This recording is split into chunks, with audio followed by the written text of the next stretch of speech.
दोस्तों, इस प्रकार के पेवर ब्लॉक्स को बैठाते हुए आपने कई बार देखा होगा। अगर आपके मन में भी पेवर ब्लॉक्स को लेकर कोई कन्फ्यूजन है, कोई सवाल है, तो इस वीडियो को आप एंड तक ज़रूर देखना, क्योंकि यह वीडियो बहुत ही यूजफुल और इन्फॉर्मेटिव होने वाली है।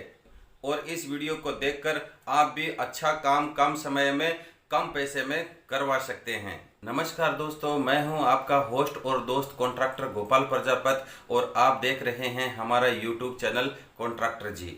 यह चैनल कॉन्ट्रैक्टर जी कंपनी का ऑफिशियल चैनल है, इसलिए कंस्ट्रक्शन से संबंधित किसी भी कार्य के लिए आप इस चैनल पर भरोसा कर सकते हैं, क्योंकि इस चैनल पर मिलती है आपको भवन निर्माण से संबंधित एकदम सही और सटीक जानकारी। यहाँ पर किसी भी वीडियो में आपको भ्रमित या गलत जानकारी नहीं दी जाएगी।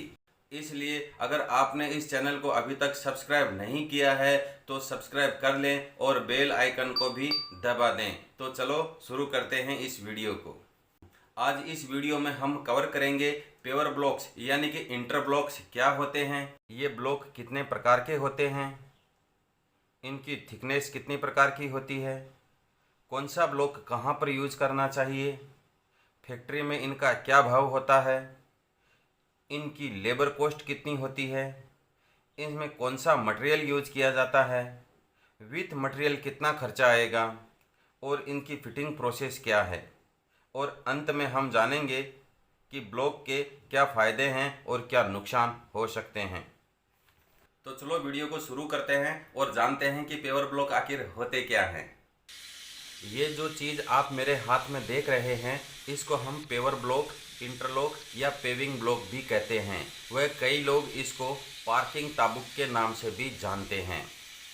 इन ब्लॉक्स को रेती, कपची, ग्रीट, सीमेंट, कलर और पानी से फैक्ट्रियों में बनाया जाता है। इसकी थिकनेस और विशेष बनावट के कारण ये एक दूसरे में फंस जाते हैं, या यूं कहें कि ये ब्लॉक हो जाते हैं, इसलिए इनको ब्लॉक या इंटरलॉक कहते हैं। इनको फिटिंग करते वक्त किसी भी प्रकार का बॉन्डिंग मटेरियल या सीमेंट का इस्तेमाल नहीं किया जाता है। यह एक बार अच्छी तरीके से फिक्स हो जाने के बाद ये हिलते डुलते नहीं हैं और निकलते भी नहीं हैं, क्योंकि इनकी ऐसी बनावट और ज़्यादा मोटाई के कारण ये एक दूसरे में फंसे रहते हैं। और ये जो आप ठेसी देख रहे हैं, ये ठेसी इनको आपस में जोड़कर रखने में मदद करती है। अब अगर मैं बात करूं इसके थिकनेस की, तो ये ब्लॉक्स 60 mm, 80 mm और 100 mm की थिकनेस में बनाए जाते हैं। लेकिन 100 mm के ब्लॉक्स को आपको ऑर्डर देकर ही बनवाना पड़ेगा, लेकिन 60 और 80 mm के ब्लॉक्स आपको रेगुलर साइज में मिल जाते हैं, कहीं भी मिल जाते हैं। अलग अलग थिकनेस के ब्लॉक्स को उनकी लोड कैपेसिटी के अकॉर्डिंग ही बैठाया जाता है, यानी जहां पर आप ब्लॉक बैठाने वाले हो और वहां पर लोड कितना पड़ने वाला है, उसी हिसाब से ब्लॉक्स की थिकनेस का चुनाव किया जाता है। इसलिए ये जो 60 mm की थिकनेस के जो ब्लॉक हैं, ये 15 से 20 टन तक का वजन झेल सकते हैं। अगर आपको अपने बिल्डिंग के पार्किंग में, फुटपाथ में या सोसाइटी की गलियों में अगर ये ब्लॉक बैठाना है तो आप इनको बैठा सकते हैं, क्योंकि 60 mm की साइज के ब्लॉक जो होते हैं वो रेसिडेंटल बिल्डिंगों के लिए ही बनाए जाते हैं। और वहीं अगर आपको कमर्शियल एरिया में ब्लॉक बैठाना हो तो आपको 80 mm की थिकनेस का ब्लॉक उपयोग में लेना चाहिए, क्योंकि ऐसे ब्लॉक 35 से 40 टन तक के वजन को झेलने में सक्षम होते हैं। ऐसे ब्लॉकों को main road, petrol pump, bus depot पर बैठाया जाता है। और वहीं अगर आप इंडस्ट्रीज एरिया में ब्लॉक बैठाना चाहते हैं तो आपको 100 mm की थिकनेस वाले ब्लॉक बैठाना चाहिए। वो ब्लॉक्स आपको 60 से 70 टन के वजन को झेलने में सक्षम होते हैं। ऐसे ब्लॉक्स को बड़ी बड़ी फैक्ट्रियों, कारखानों, बंदरगाहों और हाईवेज पर बैठाया जाता है, लेकिन ये ब्लॉक्स को आपको ऑर्डर देकर ही बनवाना पड़ता है। ये रेगुलर साइज नहीं है, इसलिए ये तैयार नहीं मिलते हैं। मैं आपको एक बार फिर से बताना चाहूँगा कि अगर आप रेसिडेंटल एरिया में ब्लॉक्स बैठाना चाहते हैं तो आप 60 mm की थिकनेस वाला ब्लॉक बैठा सकते हैं। वहीं अगर आपको कॉमर्शियल एरिया में बैठाना है तो आपको 80 mm की थिकनेस वाला ब्लॉक यूज करना चाहिए। और अगर वहीं आप इंडस्ट्रीज एरिया में ब्लॉक बैठाना चाहते हैं तो कम से कम 100 mm का ब्लॉक वहां पर आपको बैठाना चाहिए, क्योंकि वहां पर बड़े भारी हैवी व्हीकल चलते हैं। अब आप समझ गए होंगे कि ब्लॉक खरीदने से पहले ये जानना जरूरी है कि जहां पर हम ब्लॉक बैठा रहे हैं वहां पर कितना लोड पड़ने वाला है, और उसी हिसाब से हमें ब्लॉक की थिकनेस को पसंद करना है, चूज करना है, और फिर ही ब्लॉक खरीदना है। अब हम समझते हैं कि इन पेवर ब्लॉक्स की क्या प्राइस होती है, हमको फैक्ट्रियों में ये पेवर ब्लॉक्स क्या भाव में मिल जाएंगे। जब आप ब्लॉक खरीदने जाएं तो आप कोई भी डिजाइन या कलर पसंद कर सकते हैं। डिजाइन से और कलर से कीमत पर कोई ज़्यादा फर्क पड़ने वाला नहीं है। ब्लॉक्स की कीमत उनकी थिकनेस और क्वांटिटी पर डिपेंड करती है।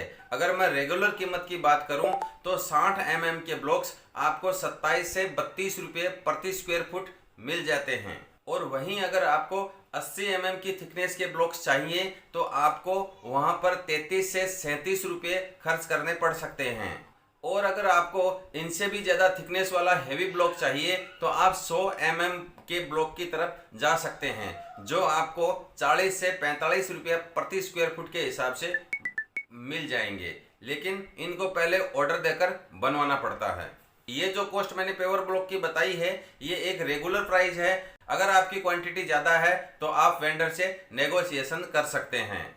अब हम जान लेते हैं कि पेवर ब्लॉक्स को बैठाने की मजदूरी कितनी होती है और इस मजदूरी को कैसे काउंट किया जाता है। दोस्तों, पेवर ब्लॉक्स की मजदूरी इन 3 चीज़ों पर डिपेंड करती है: थिकनेस, क्वांटिटी एंड जीएसबी। यहाँ पर जीएसबी का मतलब होता है ग्रानुलर सब बेज, जो ब्लॉक बैठाने से पहले पत्थर के छोटे छोटे टुकड़ों को जमीन पर बैठाया जाता है, और ये जो बेज किया जाता है इस बेज की थिकनेस 5 से 10 इंच तक हो सकती है। अगर आप जीएसबी नहीं करवाते और 60 mm के ब्लॉक लगवाते हैं और आपके पास में क्वांटिटी ज़्यादा है तो इसके लिए 7 से 10 रुपया प्रति स्क्वायर फुट के हिसाब से चार्ज लगता है। और वहीं अगर आप 80 mm के ब्लॉक्स लगवाते हैं विदाउट जीएसबी तो इसके लिए आपको 8 से 12 रुपये तक मजदूरी देनी पड़ती है। लेकिन अगर आपको ब्लॉक बैठाने से पहले जीएसबी या रोलिंग करवानी पड़ी तो इसके लिए आपको एक्स्ट्रा खर्चा देना पड़ सकता है, और इसकी कॉस्ट हो सकती है 7 से 10 रुपया प्रति स्क्वायर फुट के हिसाब से। अब मैं आपको बताता चलूं कि मजदूरी और ब्लॉक्स के अलावा वो और कौन सा मटेरियल है जिसके लिए आपको अलग से पैसा देना पड़ सकता है। अगर मैं दूसरे शब्दों में कहूं तो इसमें और कौन कौन सा मटेरियल लगता है।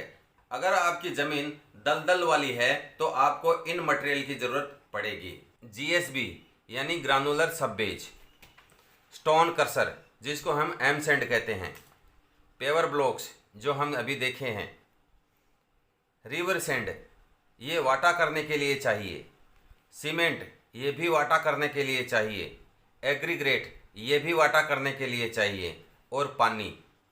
ब्लॉक्स लगाते लगाते जहां पर इनका किनारा आ जाता है वहां पर हमको कंक्रीट का वाटा करना पड़ता है। वहां पर कंक्रीट का वाटा कर उन ब्लॉक को बांधा जाता है ताकि भविष्य में ब्लॉक बिखरे नहीं। और इस वाटे को करने के लिए हमको एग्रीगेट, सैंड, सीमेंट और वाटर की जरूरत होती है। अब मैं बताता चलूं कि इसका माल सामान के साथ में कितना खर्चा आता है, यानी अगर आप यह काम किसी कॉन्ट्रैक्टर को सौंपते हैं तो वो आपसे कितना पैसा चार्ज कर सकते हैं। अगर आप 60 mm के ब्लॉक लगाते हैं तो आपको 50 से 55 रुपये पर स्क्वायर फुट के हिसाब से खर्चा आ सकता है। वहीं अगर आप 80 mm के ब्लॉक लगाते हैं तो आपको 60 से 65 रुपये देने पड़ सकते हैं। वहीं अगर आप 100 mm के ब्लॉक लगाते हैं तो आपको 75 रुपया प्रति स्क्वायर फुट के हिसाब से कॉन्ट्रैक्टर को देना होगा। और इसमें किसी भी प्रकार की पीसीसी, जीएसबी या रोलिंग का खर्चा शामिल नहीं है। अगर आपकी ज़मीन पथरीली है, रेतीली है या वहां पर पीसीसी किया हुआ है तो आपको जीएसबी करवाने की कोई ज़रूरत नहीं है। लेकिन अगर आपकी ज़मीन दलदल वाली है तो आपको जीएसबी कराए बिना ब्लॉक नहीं बैठाने चाहिए। ब्लॉक्स को कैसे बैठाया जाता है, इसकी प्रोसेस क्या है, यह जानने के लिए मैं आपको लेकर चलता हूं मेरी साइड पर जहां पर मेरे कारीगर ब्लॉक्स बैठा रहे हैं। तो अब आ गए हैं अपनी साइड पर। वीडियो का ये पार्ट मिस मत करना, क्योंकि इस वीडियो में दिखाने वाला हूं ऐसी अमेजिंग टिप्स जो आपको ब्लॉक बैठाते समय बहुत मदद करेगी।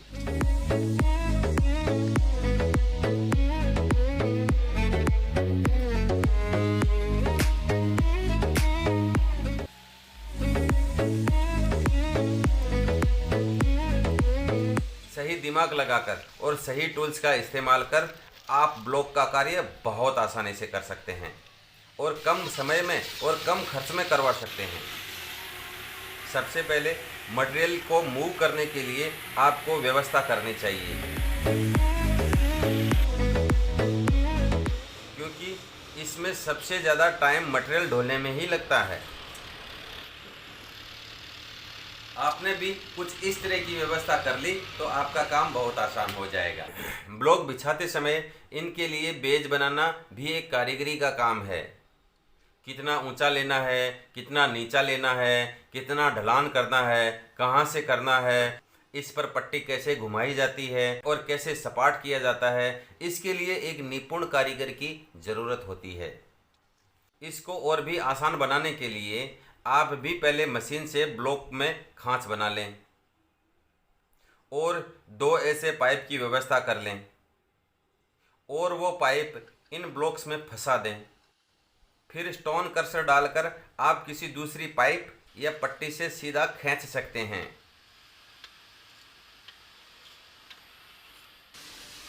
और फिर आप इस तरह से ब्लॉक बैठा सकते हैं। पेवर ब्लॉक्स पर मैं एक वीडियो और बना रहा हूं, उस पर मैं आपको बताऊंगा कि पेवर ब्लॉक लगाने से आपको क्या फ़ायदे होते हैं और क्या क्या नुकसान होते हैं और आपको क्या क्या परेशानियां हो सकती है और उन परेशानियों से बचने के लिए हमें ब्लॉक को किस प्रकार बैठाना चाहिए, ब्लॉक बैठाते समय किन किन सावधानियों की ज़रूरत होती है, ब्लॉक बैठाने का सही प्रोसेस क्या है, जब ब्लॉक बैठाते हैं तब हमें क्या क्या सावधानियां रखनी चाहिए। ऐसी परेशानियां शुरुआत में नहीं आती है, ये प्रॉब्लम्स ब्लॉक बैठाने के 3-4 साल 5 साल बाद में आती हैं। तो अगले वीडियो में मैं आपको ब्लॉक बैठाने का सही और सटीक प्रोसेस बताऊंगा, इसको अपनाकर पेवर ब्लॉक से उत्पन्न होने वाली सभी परेशानियों से छुटकारा पा सकते हैं। आपको मेरा यह वीडियो कैसा लगा कमेंट करके ज़रूर बताना। अगर आपको ये वीडियो पसंद आया है तो इसको लाइक करना, वरना डिसलाइक तो कर ही देना। पेवर ब्लॉक बैठाना हो, खरीदना हो, बेचना हो या पेवर ब्लॉक से संबंधित किसी भी प्रकार की जानकारी के लिए आप कंपनी के हेल्पलाइन नंबर पर कॉल कर सकते हैं।